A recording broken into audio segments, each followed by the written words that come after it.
हर रोज की तरह दिनेश लाल जी अपने शाम के सैर सपाटे से लौट आए थे। वह अपने जूते उतार ही रहे थे कि बहू ने पूछा, बाबूजी, आज हम पार्टी में जा रहे हैं, हम वहीं से खाकर आएंगे। आज रात के खाने में क्या खाएंगे, बताइए। दिनेश लाल जी सोचने लगे, आज रविवार तो नहीं है और ना ही किसी की शादी है। ज़रूर किसी पार्टी में जा रहे होंगे।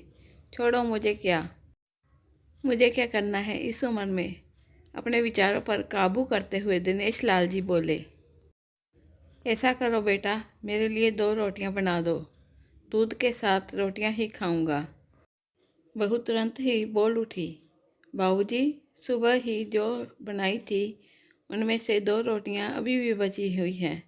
अगर आप। बहू ने अपना वाक्य अधूरा ही रहने दिया। लेकिन दिनेश लाल जी अच्छी तरह समझ गए कि वह क्या कहना चाहती है। सुबह की रोटियां खाई तो गैस हो जाएगा। सुबह भी बहू ने मसाले वाली सब्जी ही बनाई थी, जिसके चलते अभी तक खट्टी डकारें आ रही हैं। और इस उम्र में पेट को संभालना मतलब किसी बिगड़े हुए बच्चे को संभालने से भी ज़्यादा कठिन काम। बाबूजी बहू से बोले, नहीं बेटा, इस उम्र में सुबह की रोटियां नहीं खा सकता। तुम्हें थोड़ी तकलीफ़ होगी, लेकिन मेरे लिए 2 ताज़ी रोटी ही बना दो। बहू को बहुत गुस्सा आया। वो गुस्से में ही बड़बड़ाते हुए उठी, अब 2 रोटियां बनाओ या 10, काम तो उतना ही बढ़ेगा। आटा गूंदो, रोटियां बनाओ, किचन और बर्तन साफ करो। इन्हें सिर्फ आर्डर देना आता है। काम तो मुझे करना पड़ता है ना। बस दिन रात इनकी सेवा ही करते रहो। बहू के बोल दिनेश लाल के कानों में पड़ रहे थे। हे भगवान, सिर्फ 2 रोटियां बनाने में इतनी तकलीफ। मैंने कोई 5 पकवान तो मांगे नहीं थे। उन्हें बहुत गुस्सा आ गया, लेकिन गुस्सा वहाँ किया जाता है जहाँ कोई सुनने वाला हो। उन्होंने अपना गुस्सा निगल लिया। अब तो उन्हें जितनी जल्दी गुस्सा आता था, उससे जल्दी चला भी जाता था। दिनेश लाल जी को अपनी पत्नी की बहुत याद आई। निर्मला के जीते जी उन पर कभी बासी रोटी खाने की नौबत नहीं आई थी। उल्टा खाने में 10 चीज़ें और मिल जाती थी। खाने के साथ मीठा, पापड़, अचार, दही, छाछ, सलाद और पता नहीं क्या क्या। दिनेश जी को बहुत बुरा लग रहा था। रहने दो बहू, मैं सुबह की रोटी ही खा लूँगा। फिजूल में तुम्हें तकलीफ़ होगी। और वैसे भी तुम्हारे हाथों की रोटी बहुत मुलायम होती है। मुझे चलेगा।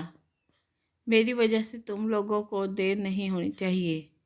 बहू को तो छुटकारा मिल गया। वह अपनी आवाज़ मीठी करते हुए बोली, बाबूजी, आप चाय लेंगे क्या?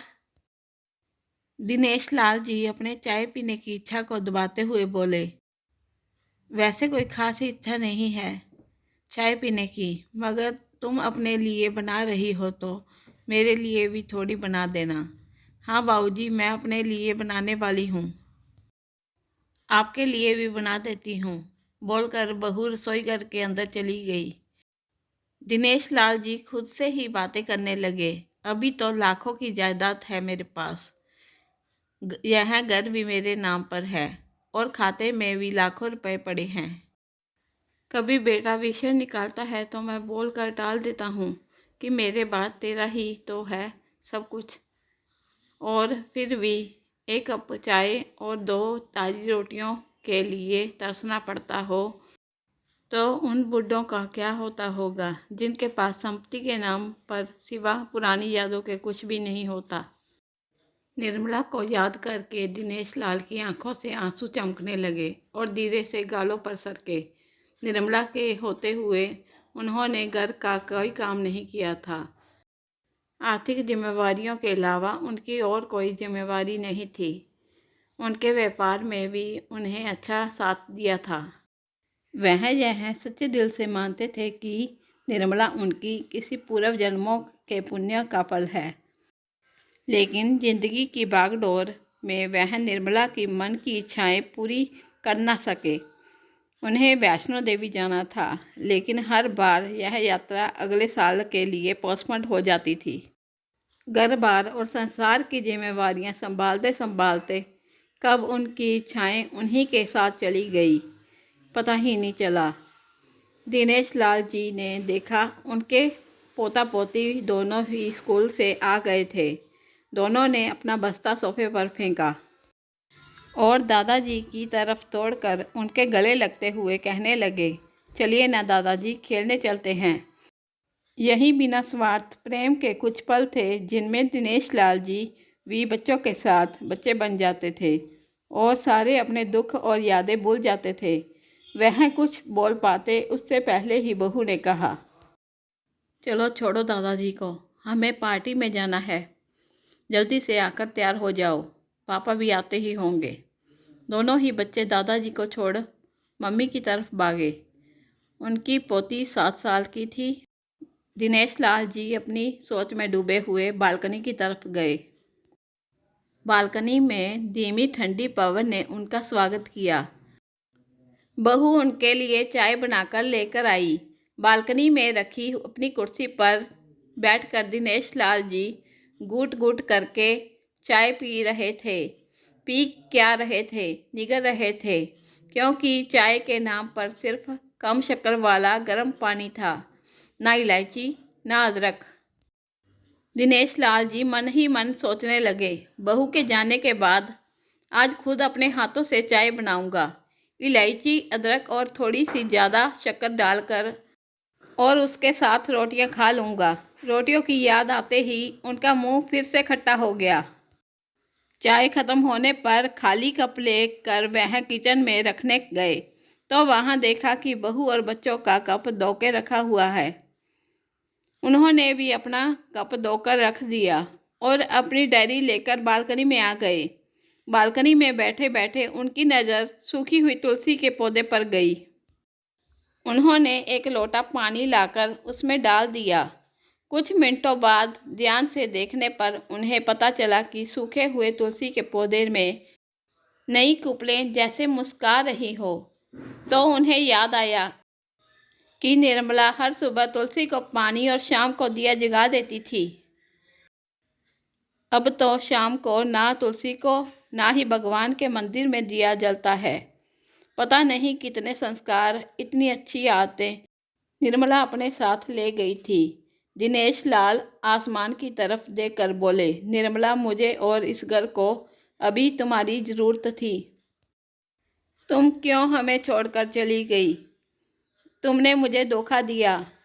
तुमने हमेशा साथ रहने का वचन तोड़ दिया। तुम मुझे अकेला छोड़कर चली गई। दिनेश लाल की आंखें भर आई। पापा, इतनी ठंडी हवाएं बह रही हैं और आप हैं कि बालकनी में बैठे हैं।